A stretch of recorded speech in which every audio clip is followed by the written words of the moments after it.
1000, 2000 मताला देण्यात येतात। अशा प्रकारे आपले मत विकली जातात। आता आपण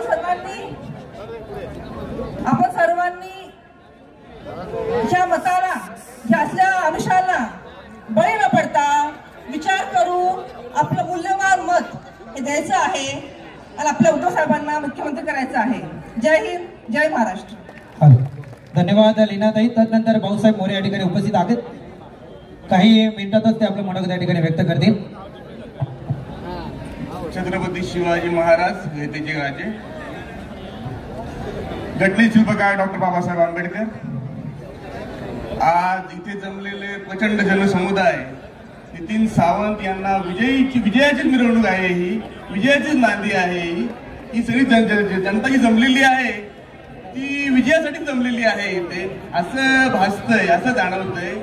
तरी देखील आपण सर्वांनी आमचा जो पक्ष आहे राष्ट्रवादी काँग्रेस शरदचंद्र पवार पक्षातर्फे, मी शहराध्यक्ष म्हणून आपल्याशी बोलत आहे, आपण या मतदानावेळी 2 सावंत यांना विजयी करावा आणि मशाल चिन्हावर मत देण्यात यावं अशी मी आपल्याला विनंती करतो। जय महाराष्ट्र, जय हिंद। धन्यवाद मोरे साहेब। तदनंतर या ठिकाणी आपण जाऊया खालापूर तालुका प्रमुख आदरणीय एकनाथजी पिंगले साहेबांकडे।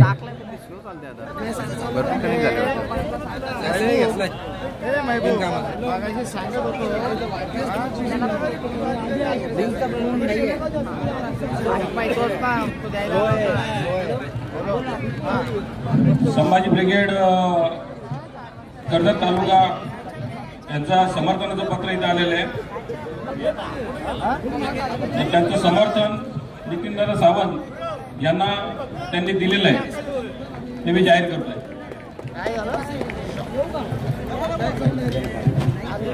आजच्या सभेचं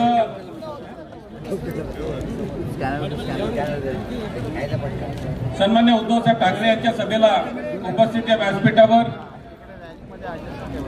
संपूर्ण मान्यवर, काँग्रेस असेल, राष्ट्रवादी असेल, तसेच सर्व शिवसेनेचे सन्मान्य नेते,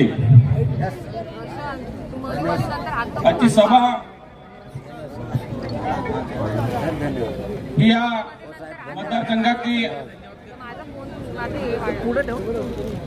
शेवटची सभा असेल। त्या सभेला उपस्थित थोड्याच वेळामध्ये उद्धव साहेबांचं आगमन होत आहे। तत्पूर्वी मी एवढंच थोडक्यात बोलण्याची संधी मला इथे दिलेली आहे, तर मी विकासावर सांगेन की 2900 कोटीचा विकास केलेला असताना दारोदार हिंडायची वेळ आपल्यावर का आली आणि विकास कोणाचा झालाय हे संपूर्ण मतदारसंघातील जनतेला कळलेलं आहे की बरोबर फिरणाऱ्यांचा विकास आहे की मतदारसंघाचा विकास आहे। जर मतदारसंघाचा विकास असता तर दारोदार हिंडायची वेळ आली नसती। दुसरी गोष्ट, आपला उमेदवार नितीन सावंत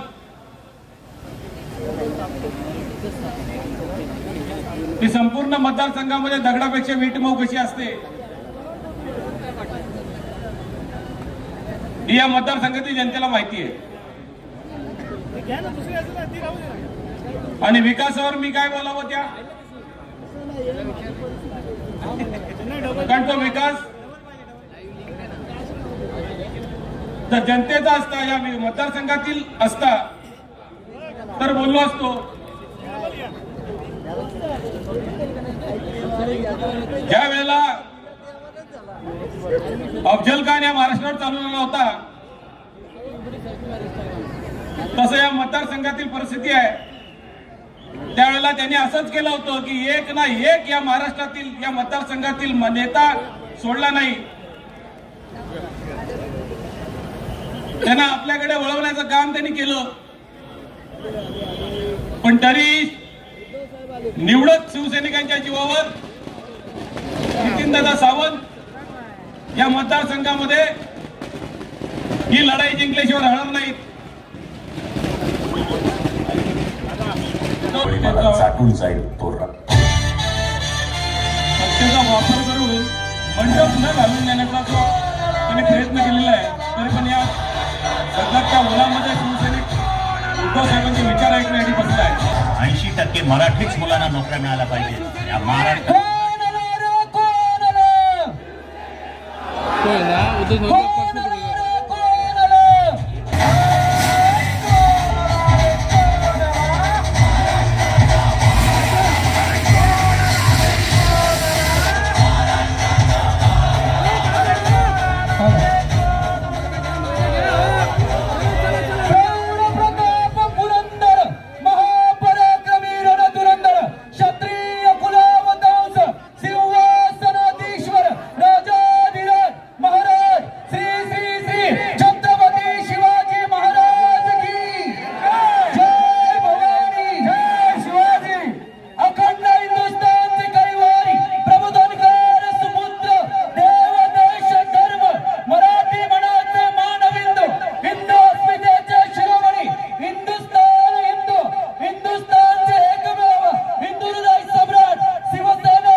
समोर काही कुणी हो मॅडम हो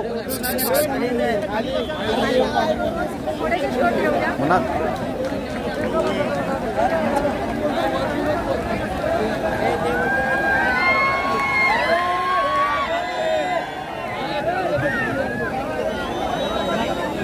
हो मॅडम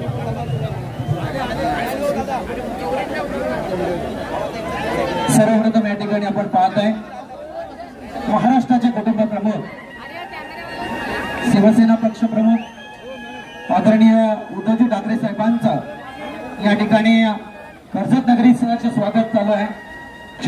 आपल्या सर्वांच्या वतीने या ठिकाणी त्यांचं स्वागत.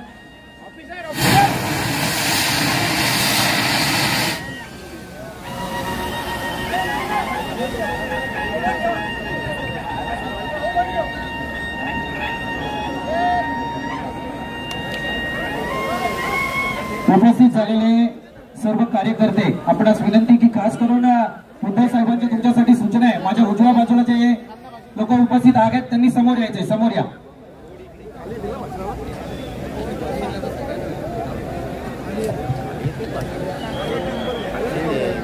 मी मान्यवरांना विनंती करेल की आपण मंचावरती स्थानपन्न व्हायचंय.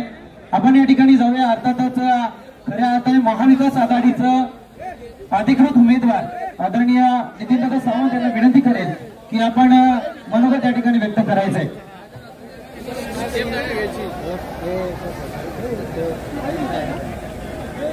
पहा, खऱ्या अर्थाने या ठिकाणी नेतृत्व कसं असावं याची चुणूक नितीनदादांनी दाखवून दिलेली आहे.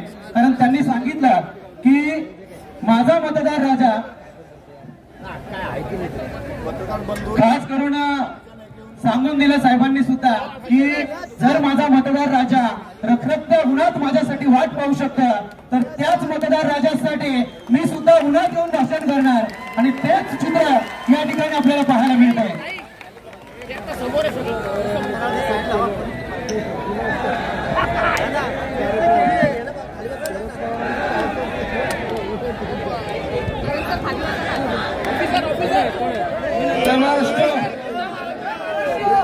छत्रपती शिवाजी महाराज की, बाळासाहेब ठाकरेंचा, उद्धव साहेब आगे बढ़ो, हम तुम्हारे साथ है. हिंदवी स्वराज्य संस्थापक अवघ्या राष्ट्राचे दैवत छत्रपती शिवाजी महाराज, घटनेचे शिल्पकार डॉक्टर बाबासाहेब आंबेडकर, हिंदू सम्राट शिवसेना प्रमुख बाळासाहेब ठाकरे यांच्या चरणी नतमस्तक होतो. माननीय पक्षप्रमुख उद्धवसाहेब ठाकरे, आदित्यसाहेब ठाकरे यांना या ठिकाणी मानाचा मुद्रा करतो. हुतात्मा भाई कोतवाल, हुतात्मा हिराजी बाबाजी पाटील या दोन्ही हुतात्म्यांना या ठिकाणी स्मरण करतो. आणि आज उद्धव साहेबांच्या सभेसाठी महाविकास आघाडीचे सर्वच पदाधिकारी आणि समोर बसलेली महाविकास आघाडी सर्वच मायबाप जनता यांना परत एकदा मानाचा जय महाराष्ट्र करतो. गेली 28 तारखेला आपण त्या ठिकाणी फॉर्म भरला आणि ते फॉर्म भरल्यानंतर गेले 10-15 दिवस आपण प्रत्येक गाव वाडी वस्तीवर गेलात, कधी ऊन बघितलं नाही आणि त्या ठिकाणी जाऊन नितीन सावंत उमेदवार नाही तर मी उमेदवार आहे असा प्रचार करून या ठिकाणी प्रत्येक घटकाला, प्रत्येक वाडी वस्तीवरती जाऊन प्रत्येकाला एक वेगळ्या प्रकारे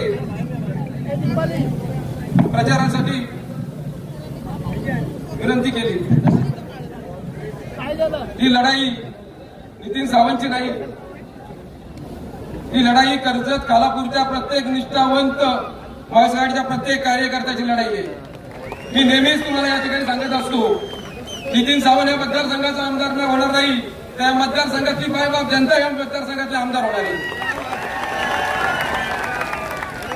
आणि आज 11 वाजल्यापासून साहेब 11 वाजल्यापासून मायबाप जनता त्या उन्हामध्ये, रखरखत्या उन्हामध्ये आपली वाट त्या ठिकाणी बघते. साहेब हा मतदारसंघ तसा मुंबईपासून जवळ, तसा पुण्यापासूनही जवळ, तसा आम्ही MMRDA झोनमध्ये, पण आजही मूलभूतपणे सुविधांपासून आम्ही वंचित. फक्त आम्ही विकास केला. आज तुम्ही विकास फक्त सुशोभीकरणाचा केला. माझ्या सर्वसामान्य गोरगरीब जनतेला या ठिकाणी भेटलं काय? या ठिकाणी इथला रोजगार बदला, इथला युवक, आज प्रत्येक युवक नोकरीसाठी कल्याण, डोंबिवली, उल्हासनगर, मुंबई, पुण्याच्या ठिकाणी जातो. एवढी बाजूला मोठी MIDC आहे, पण आज माझ्या इथं युवकाला रोजगार नाही. आज या प्रचारामध्ये सर्वात जास्त युवक आहे, कारण त्या युवकांना एक आशा आहे की नितीन सावंत माझा भाऊ त्या ठिकाणी उद्या त्या मतदारसंघामध्ये आमदार झाल्यानंतर तो आमदार होणार नाही तर मी आमदार होणार आहे आणि मला माझ्या नोकरीचा विषय असेल तो कायमस्वरूपी संपेल. या ठिकाणी साहेब बऱ्याच प्रमाणात माता भगिनी या ठिकाणी आहेत. बचत गटाच्या माध्यमातून सक्षमीकरणाकडे ते आहेत. आज खालापूर सारख्या ठिकाणी एवढी मोठी MIDC आहे, पण माझ्या माता भगिनींच्या हाताला त्या ठिकाणी काम नाही. त्यांच्या हाताला काम देण्याची खऱ्या अर्थाने गरज आहे. या ठिकाणी सर्वात मोठा जो प्रश्न असेल तो हॉस्पिटलचा प्रश्न आहे. आज कर्जत खालापूरमध्ये एकही मल्टीपाईज हॉस्पिटल नाही. या ठिकाणी माझे आदिवासी बांधव असेल, दलित बांधव असेल, सर्व प्रकारचे समाज गट असतील, एक चांगलं हॉस्पिटल त्या ठिकाणी नसल्यामुळे एक तर त्यांना उल्हासनगर, कल्याण सारख्या ठिकाणी जायला लागतं, नाही तर वाशी, नाही तर पनवेल, नाही तर पुण्यासारख्या ठिकाणी लागतं. या ठिकाणी लाईट पाण्याचा प्रश्न तसाच आहे, रस्त्याचा प्रश्न तसाच आहे. याच्या पलीकडे जाऊन शिक्षणाचा फार मोठा प्रश्न आहे. आज माझ्याकडे एज्युकेशनसाठी आदिवासी समाज असेल, हा मुख्य प्रवाहापासून त्या ठिकाणी वंचित आहे. या ठिकाणी खऱ्या अर्थाने कर्जत असेल, खालापूर असेल, या दोन्ही ठिकाणी एक चांगलं FPSC UPSC तयारी करणारं सेंटर झालं पाहिजे, जिथून माझा इथला युवक उद्या त्या ठिकाणी अधिकारी होईल. या ठिकाणी प्रश्न भरपूर आहेत. महाविकास आघाडीचा अजेंडा त्या ठिकाणी जाहीरनामा आलेला आहे. जुनी पेन्शन योजना असेल, लाडकी बहिणींसाठी 3,000 रुपये असतील, त्या प्रत्येकसाठी महाविकास आघाडी प्रत्येक घटकाच्या बरोबर काम करत आहे. गेले 2.5 वर्ष साहेब तुम्ही वर्षा सोडून मातोश्रीकडे जात होता. माझ्या कर्जत खालापूरचा प्रत्येक शिवसैनिक असेल, महाविकासचा प्रत्येक कार्यकर्ता असेल, सर्वसामान्य नागरिक महाराज जनता असेल, त्याच्या डोळ्यात पाणी होतं. आणि साहेब त्या दिवशी ठरवलं होतं की ज्या नितीन सावंत सर्वसामान्य कुटुंबातला एक शिक्षिकेचा मुलगा, त्या मुलाला वयाच्या 25व्या वर्षी या नगरपालिकेमध्ये नगरसेवक केलं. एकदा केलं, संधी दिली नाही, दोनदा संधी दिली नाही, तीनदा संधी त्या ठिकाणी दिली. कर्जतच्या मायबाप जनतेने तीनदा सर्वात चांगल्या मताने त्या ठिकाणी मला काम करायची संधी दिली. साहेब, ज्या दिवशी आपला पक्ष फुटला, या मतदारसंघामध्ये एक वेगळं वातावरण होतं. एक प्रकारची दादागिरी, आमच्या समोर कोणच नाही अशा प्रकारची दहशत या मतदारसंघामध्ये कहाणी होती आणि आजही आहे. ही दहशत येणाऱ्या 23 तारखेला मोडीत काढणारी मायबाप जनता आहे. या मायबाप जनतेने ठरवलंय, माझ्याकडे काही मोठी रसद नाही, माझ्याकडे काय आहे तर तुमच्यासारख्या सर्वसामान्यांची ताकद आहे. नितीन सावंतच्या पाठी कोण आहे तर ही सर्वसामान्य जनता या ठिकाणी आहे. आज 11 वाजल्यापासून ही मायबाप जनता फक्त उद्धव साहेबांना विचारण्यासाठी आलेली आहे. साहेब, या मतदारसंघातला प्रत्येक मायबाप जनता आपल्याकडे उद्याचा मुख्यमंत्री म्हणून त्या ठिकाणी बघते. कारण प्रत्येकाने ठरवलंय त्याच सन्मानाने उद्धव साहेबांना परत त्या ठिकाणी बघायचंय. साहेब, 2.5 वर्ष माझ्या प्रत्येक शिवसैनिकांनी, महाविकासच्या प्रत्येक कार्यकर्त्याची फार कठीण होती. त्यांच्याकडे सत्ता होती, संपत्ती होती, दहशत होती, सर्व यंत्रणा त्यांच्याकडे होते. आपल्याकडे फक्त ही निष्ठावंतांची लढाई होती. आणि निष्ठावाल्यांची लढाई, तर निष्ठावंत कधी विकला जात नाही, निष्ठावंत कधीच विकला जाणार नाही. त्यामुळे येणाऱ्या 20 तारखेला मशाल्या चिन्हावर आपलं बटन दाबून 23 तारखेला या मतदारसंघामध्ये नितीन सावंत नाही, या कर्जत खालापूरची मायबाप जनता त्या ठिकाणी आमदार होणार आहे. आणि त्यामुळे सर्वसामान्य जनता ही उद्धव साहेबांच्या पाठीची, आदित्य साहेबांच्या पाठी, महाविकासाच्या पाठीची आणि माझ्या पाठीची त्या ठिकाणी काम आहे. साहेब, फॉर्म भरला त्या दिवशीच सर्वसामान्य जनतेने काय करू शकते, तर ज्या दिवशी फॉर्म भरला त्या दिवशी पूर्ण जनसमुदाय सर्वसामान्यांचा त्या ठिकाणी आला होता. आणि जनते जेव्हा इलेक्शन हातात घेते त्याचं उदाहरण त्या दिवशी आणि आज तुम्ही त्या 2 दिवशी बघितलं. त्या पूर्ण जनतेच्या, माझ्या जनते नतमस्तक या ठिकाणी होणार आहे, तुमचा सर्वांचा आशीर्वाद घेणार आहे. आणि नितीन सावंत काय आहे हे तुम्हाला कधी सांगायची गरज नाही. नितीन सावंतवर कुठलाही एक प्रकारचा गुन्हा नाही. नितीन सावंतची संपत्ती काय आहे ते तुम्हाला सगळ्यांना माहिती आहे. पण नितीन सावंतकडे जे आहे ते तुम्ही माझी कमवलेली 2.5 वर्ष आणि गेले 15 वर्ष जे माझं कुटुंब आहे ते हेच तुम्ही सर्व कुटुंब आहात. आणि ह्याच कुटुंबाच्या ताकदीने त्या ठिकाणी हे इलेक्शन लढवले. साहेब, या मतदारसंघामध्ये अनेक प्रश्न, तर त्या प्रश्न तर आहेतच. फक्त काय सांगतात, आम्ही हे केलं, आम्ही ते केलं. फक्त दादागिरी, दहशत, ही सगळी दादागिरी, दहशत ही कर्जत खालापूरची माय जनता कधीच सहन करणार नाही. प्रत्येकाच्या मनात गेले 2.5 वर्ष याच दिवसाची ते वाट बघत होते आणि तो दिवस 20 तारखेला उजाडलाय. आणि 23 तारखेला महाविकास आघाडीचा, आपल्या सर्वांचा, जनतेच्या मनातला आमदार, या कर्जत खालापूरचा प्रत्येक घरातला आमदार.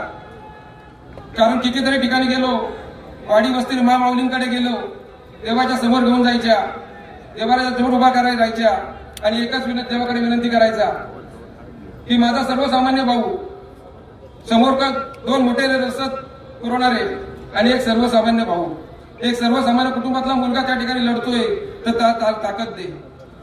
पण प्रत्येक घरात, कुटुंबात कितीतरी डोळ्यात अश्रू बघितले. आणि त्या दिवशी मला स्वतःला एक असं वाटलं की मी जे काय कमवलंय ते तुमच्यासारखी जी जनता, मायबाप जनता, तेच कमवले. आणि तुमच्या सर्वांच्या साक्षीने एकच तुम्हाला प्रामाणिकपणे शब्द देईल, तुम्ही गेले 15 दिवस नितीन सावंतसाठी नाही तर आपल्या सगळ्यांच्या उज्ज्वल भविष्यासाठी, तुम्हाला सगळ्यांना, मायबाप जनतेला आमदार होण्यासाठी, या नितीन सावंतसाठी प्रत्येक गाव, वाडी वस्तीवरती गेलात.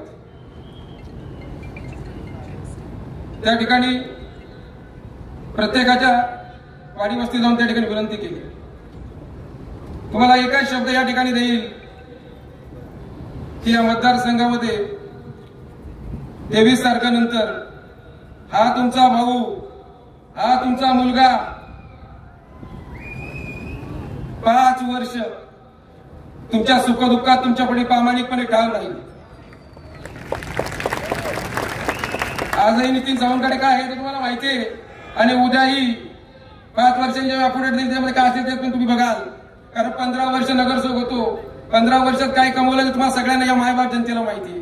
पण 15 वर्षात जे कमवलं ते तुमच्यासारखी मायबाप जनता आणि त्याचे आशीर्वाद त्या ठिकाणी घेतले.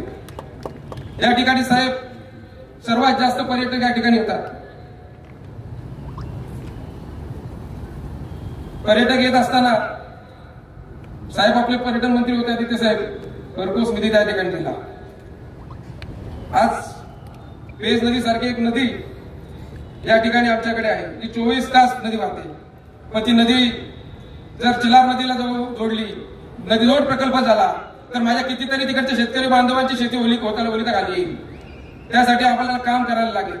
या मतदारसंघामध्ये उद्धव साहेबांना पुढे जायचंय. बोलण्यासारखं भरपूर आहे. पण तुम्हाला शेवटचे 2च शब्द बोलतो. ही लढाई आता शेवटच्या टप्प्यात आहे. 20 तारखेला त्या ठिकाणी इलेक्शन आहे.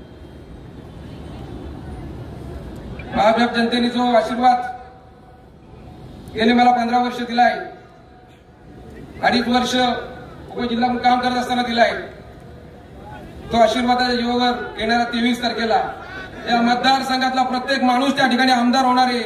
त्यासाठी 20 तारखेला सर्व ताकदीने महाविकासच्या प्रत्येक तारखेने कामाला लागावं आणि 23 तारखेला या मतदारसंघातला प्रत्येक माणूस जल्लोष करण्यासाठी ही विजयाची सभा परत एकदा या ठिकाणी घेऊ हा शब्द या ठिकाणी तुम्हाला देतो.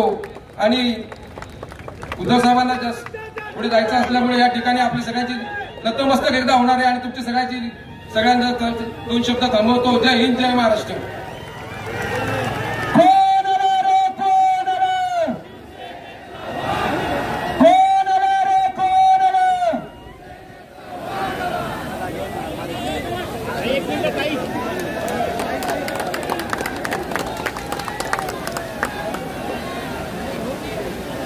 उद्धव साहेब आगे बढ़ो, हम तुम्हारे साथ हैं. उद्धव साहेब आगे बढ़ो, नितीन सावंत तुम आगे बढ़ो.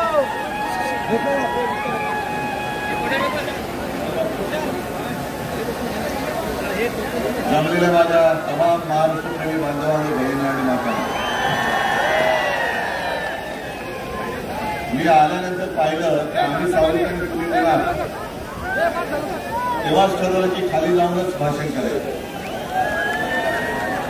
हा पोलीस जरा काही जरा असं म्हणा, काही पोलीस जरा मग साहजिकच आहे. काही जण म्हणाले की साहेब तुम्ही दिसणार नाही. म्हटलं मी दिसलो नाही तरी चालेल, पण माझं लोकांनी ऐकलं पाहिजे म्हणून मी फिरतोय. आणि जसं कोरोनाच्या काळामध्ये मी फेसबुक लाईव्ह केलं, तुम्ही सगळ्यांनी ऐकलं म्हणून आणि म्हणूनच महाराष्ट्र वाचला. आज जे काही उपटचुंब इकडे उभे राहिलेले आहेत बाकीचे सगळे, एकूणच मी भारतीय जनता पक्षाला विचारतोय, विज्ञाने तर सोडून द्या, ते गद्दारच आहे. आज काही त्यांनी जाहिराती केल्या आहेत. त्याने एकच प्रश्न विचारायचा आहे की जेव्हा संपूर्ण महाराष्ट्र कोरोनाशी लढत होता त्यावेळेला भाजपच्या महाराष्ट्राच्या युनिटनी सुद्धा महाराष्ट्राला पैसे नव्हते दिले, तर पीएम केअर फंडला पैसे दिले होते. हे तुमचं महाराष्ट्राचं प्रेम. महाराष्ट्र तळमळत होता. औषधं मिळत नव्हती, ऑक्सिजन मिळत नव्हता, हॉस्पिटल्स मिळत नव्हती. आपण संपूर्ण ताकदीनिशी लढत होतो तेव्हा हे सगळे भाजपवाले पीएम केअर फंडाला पैसे देत होते. आणि घोटाळा म्हणजे एवढा घोटाळा आपल्यावरचे आरोप करताना त्यांचा एक उमेदवार तिकडे पश्चिम महाराष्ट्रात उभा आहे, त्याच्यावरती आरोप आहेत. हायकोर्टाने ताशेरे मारले, गोरे त्याचं नाव. मृत व्यक्तींवरती ते जिवंत आहेत असं दाखवून उपचार केले आणि त्याचे पैसे हडप करणारा हा भाजपचा उमेदवार. मग माझ्याकडचे उमेदवार बघा ना, इकडे लीनाताई आहेत, नितीन तर तुमचाच आहे, आपलाच आहे, तिकडे मनोहर भोवीर आहेत, तिकडे स्नेहल जगताप आहे, मध्ये प्रसाद भोवीर आहे. हे सगळे हाकेला कधी तुम्ही हाक मारा, हाकेला ओ देणारी माणसं आहेत, धावून येणारी माणसं आहेत. मी मुद्दामून इथे आलो कारण मला गद्दाराला गाडायचंच आहे, कोणत्याही परिस्थितीत गाडायचं. आणि नितीन, तुम्ही एका गोष्टीची आठवण करून दिली की मी ज्या क्षणी वर्षा सोडला आणि मी माझ्या घरी निघालो मातोश्रीला, मला तेव्हा पहिल्या प्रथम कोरोना झाला होता. डॉक्टरने सांगितलेलं एक ऑपरेशन झालेलं. डॉक्टर म्हणाले उद्धवजी काळजी घ्यायला पाहिजे कारण ऑपरेशन झाले, त्याच्यात कोरोना सारखा भयानक जो काही आजार आहे तो झालाय, तुम्ही जनतेत जाऊ नका. म्हटलं जनतेत जाणार नाही तर कुठे जाणार. मी निघालो, एका क्षणात वर्ष सोडला आणि मी मातोश्रीकडे निघालो. रस्त्यात तोबा गर्दी होती. अनेक जण आज सुद्धा मला सांगतात की उद्धवजी त्यावेळेला आमच्या घरातले सगळेजण रडत होते, आम्ही कोणी जेवलो नाही, आम्ही त्या रात्री झोपू शकलो नाही. हे सगळं महाराष्ट्र प्रेम मी एका बाजूला अनुभवतोय. त्याच क्षणी हा गद्दार टेबलावरती हातात दारूचा ग्लास घेऊन नाचत होता.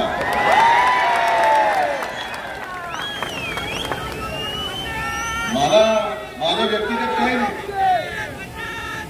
माझं काय व्हायचं हे तुमच्यासाठी होईल, पण गद्दारी सेलिब्रेट करणारा हा आपला आमदार होऊ शकतो. बाकी दादागिरीचं माझ्यावरती सोपवत होती. तुम्ही इथून नितीनला निवडून द्या, याला सांगतो तुला खडी फोडायला नाही पाठवलं ना,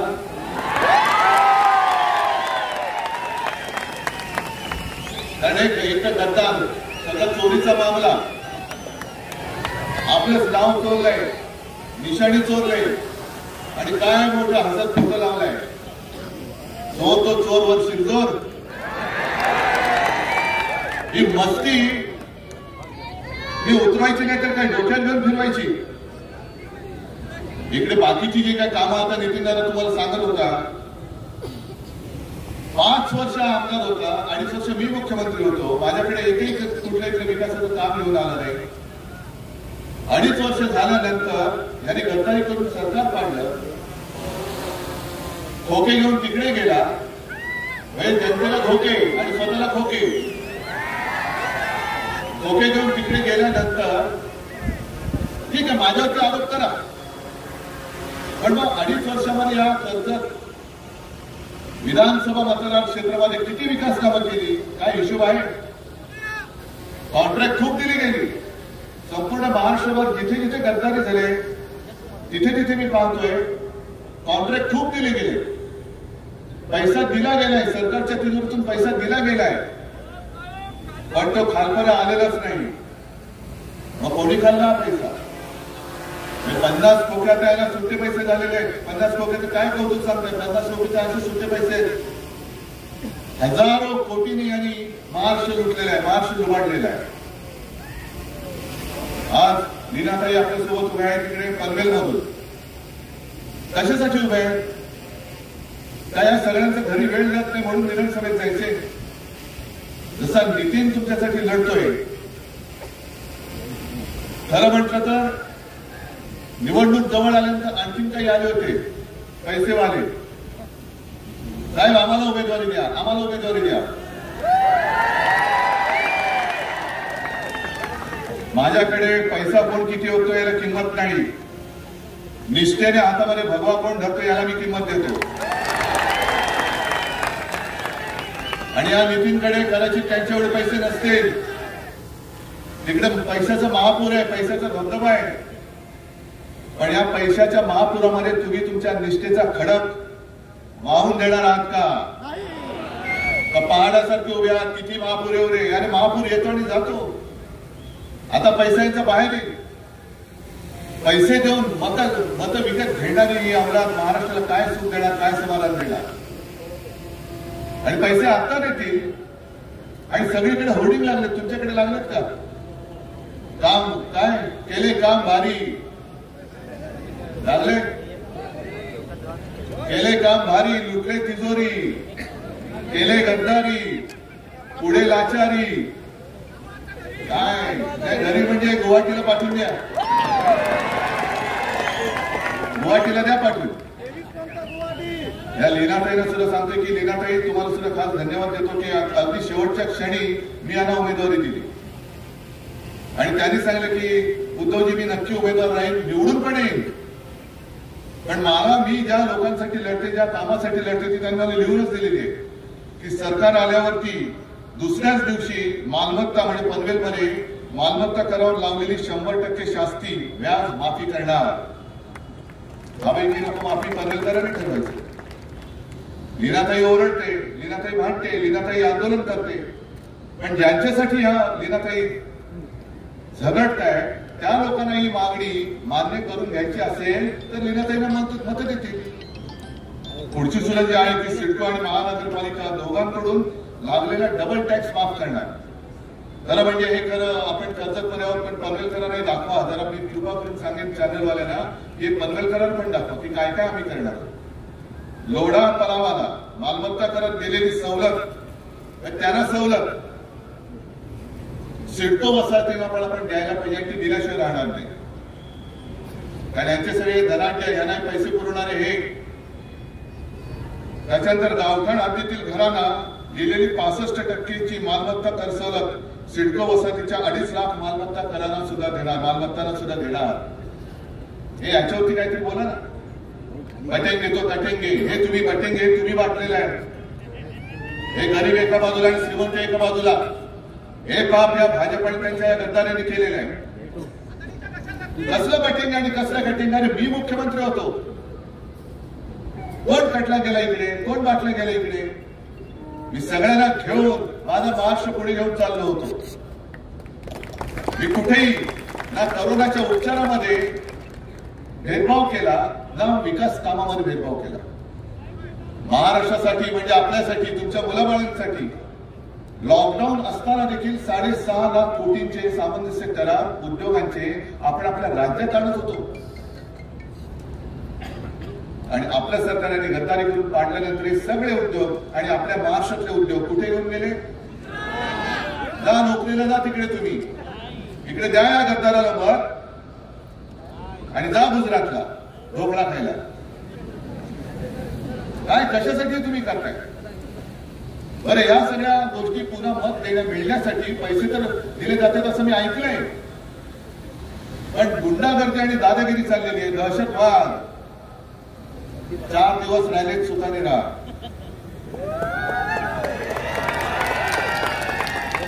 4 दिवस राहिले, भोगून घे, नंतर तुला कधीही विधान भवनाचं दार बघायला मिळणार नाही आहे. आणि मग गावामध्ये नीट फिरायचं असेल तर मस्ती सोड आणि नम्रतेने वाग. आणि जर का आता तू दादागिरी केलीस आणि केवळ शिवसेनाच नाही तर महाविकास आघाडीच्या कोणत्याही कार्यकर्त्याला छळण्याचा प्रयत्न केला तर 23 तारखेनंतर महाविकास आघाडीचं सरकार आहे आणि सगळे गद्दार आहेत. बघून घ्या काय करायचं ते. या ज्या काही आपण 4 जागा दिल्या की आपली काँग्रेसची पुढे गेली, त्यांना खास धन्यवाद देतोय.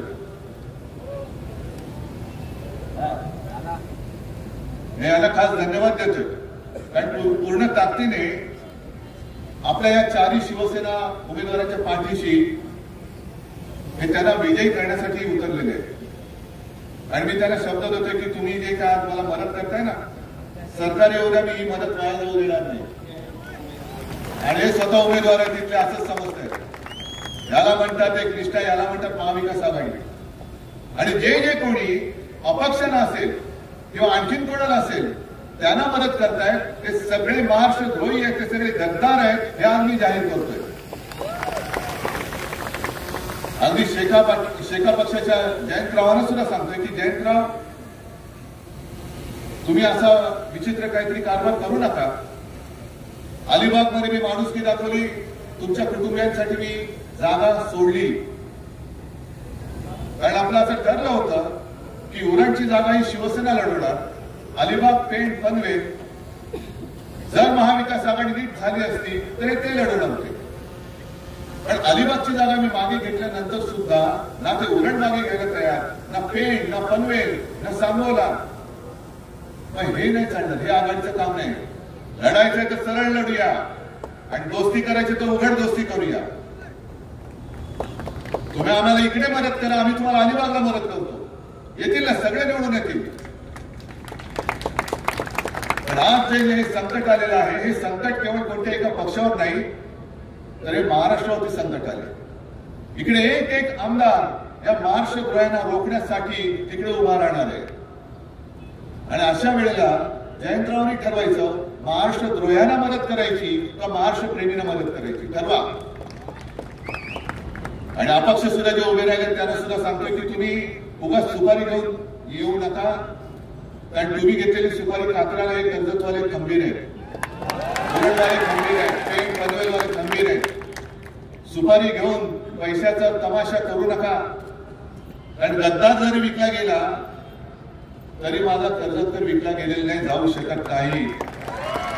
आणि तो जर विकला गेला असता तर या भर उन्हामध्ये सकाळपासून माझी वाट बघत इकडे हा थांबलाच नसता, आलेच नसते, या माता बहिणी सुद्धा आल्या नसत्या, नाही बांधव इकडे आले असते. हे घेऊ शकत नाही खोके. ज्यांनी खोके घेतले ते तुम्हाला काय आयुष्य दिलेले नाहीत त्यांनी. पण तुम्हाला माहितीये की जो स्वतःच्या पक्षाशी गद्दारी करतो, ज्याला तुम्ही गेल्या वेळेला माझ्याचमुळे मत दिलं होतं, तो आपल्याशी गद्दारी करू शकतो, तो उद्या तुमचं काय सगळं आयुष्य सुजलाम सुफलाम करू शकतो, असा विश्वास आहे तुम्हाला? ज्या काही गोष्टी आपण वचननामेत दिलेल्या आहेत, मुलींप्रमाणे मुलाला मोफत शिक्षण मी करून दाखवणार, महिलांना ज्या ज्या सरकारी बस सेवा आहेत त्या सगळ्या सरकारी बस सेवेमधून मोफत प्रवास मी देऊन दाखवणार, शेतकऱ्याला पुन्हा कर्जमुक्त मी करून दाखवणार. अगदी इकडे जरी नसलं तरी मराठवाडा आणि इतरत्र जो काय आहे विदर्भ बाकीचा भाग, सोयाबीनला 7,000 रुपये हमी भाव मी देऊन दाखवणार आहे.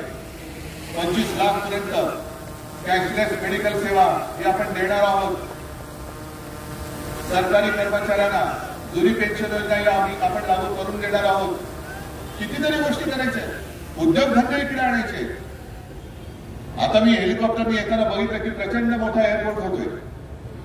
आता इथल्या जमिनीला भाव येतील, पण हे भाव आल्यानंतर तुम्हाला जर का फसवलं गेलं आणि इथली जागा जशी मुंबई घशात घातली गेली तशी इथली जागा पण कोणाच्या घशात घालतील? कोणाच्या? जरा मोठ्याने बोला ना, तुम्हाला कळले की नाही? आले ना, या अदानीचं भूत तुम्हाला दिसायला लागले की नाही? काय करणार तुम्ही? तुमच्या सातबारावर लिहून टाकलं अदानीचं नाव, कोणाकडे दाब मागणार? आणि तेव्हा जर का हे गद्दार बूट चाटे त्यांचे बूट चाटत बसले तर तुम्हाला न्याय कोण देणार? मग तुम्हाला इथे रोजगार हवेत की नको आहे? जे नितीन बोलले ते तुम्हाला सगळ्या सोयी हवेत की नको आहे? लीलाताई ज्याच्यासाठी भांडतायत ते प्रश्न सोडून हवेत की नको आहे? आणि मग हे करायचं असेल तर मग मशालीशिवाय दुसरा पर्याय नाही, मशालीशिवाय पर्याय नाही. काँग्रेसला मी उघड धन्यवाद देतोय की या जिल्ह्यामध्ये एकही जागा आपण काँग्रेसला देऊ शकलो नाही, तरी सुद्धा तुम्ही सोबत राहिले आहे. आणि हा समंजसपणा जसं काँग्रेसने इकडे दाखवलाय तसं आपण पूर्व विदर्भात दाखवलेलं आहे. आपण तिकडे नाही तशा जागा लढवतो. आणि आता तुझं माझं करण्याची वेळ नाहीये, हे आपलं आहे. आणि आपलं जर कोण लुटत असेल तर आपण एक होऊन त्याला ठोकला पाहिजे आणि आपला महाराष्ट्र वाचवला पाहिजे. म्हणून महाविकास आघाडी निर्माण झालेली आहे. तुम्ही एवढ्या उन्हात आलेला आहात, या नुसत्या भगव्या टोप्या आहेत की मशाली आहेत? या मशाली धगधगलेल्या आहेत का नुसत्या हातातल्या थर्माकोलच्या मशाली आहेत? पेटलेल्या आहेत. मग हे चारही उमेदवार रायगड मधले चारही पाचही काय स्नेहलताई या चारही जागा आणि नितीन आणि तिकडे सगळीकडे गद्दारच गद्दार आहेत. मला एकच पाहिजे, एक चित्र मला या कर्जतमध्ये बघायचं. दाखवणारा जसं माझं सरकार गद्दारी करून पाडल्यानंतर हा गद्दार दारूचा ग्लास घेऊन टेबलावरती नाचला होता, तसा पराभव करून इथे माझा कर्जतकर नाचला पाहिजे. गद्दाराचा पराभव करून माझा कर्जतकर नाचला पाहिजे. त्याच्या म्हणजे शब्दशः घेऊ नका, पण त्याच्या उरावरती नाचला पाहिजे. आणि एवढी तयारी आहे, हिंमत आहे. पैसे वाटले तर, दादागिरी केली तर मशालीची धर दाखवणार. ठीक आहे, मग मला वाटतं जास्त बोलण्याची गरज नाही. कारण मला इथून परत मुंबईमध्ये जायचंय. कारण काल परवाकडे मी कुठेतरी बोललो की जसजसा निवडणुकीचा प्रचार संपण्याची वेळ येते तसं आपल्या मराठीत एक म्हण आहे, रात्र थोडी सोंग फार. पण आता राजकारणात नवीन म्हण आहे, रात्र थोडी आणि ढोंग फार. हे ढोंगी सगळे जे आहेत आपल्याबद्दल आता आहे ना, जो काही खोटं प्रेम आलेलं आहे त्या प्रेमाचा तुकडा पाडण्यासाठी मला आता मुंबईला जावं लागतं. कारण मुंबईत सुद्धा माझी एक दोन सभा आहे. पण इथल्या विजयाची जबाबदारी मी तुमच्यावर सोपवतोय आणि तूर्त आपली मी रजा घेतोय. जय हिंद, जय महाराष्ट्र. धन्यवाद साहेब. आणि सर्व कार्यकर्त्यांना विनंती की आपल्या भोजनाची व्यवस्था केलेली आहे. मार्केवाडी तिवरे आणि रोहित दादा या ठिकाणी उपस्थित झालेले सर्व पत्रकार बंधू भगिनी आपल्या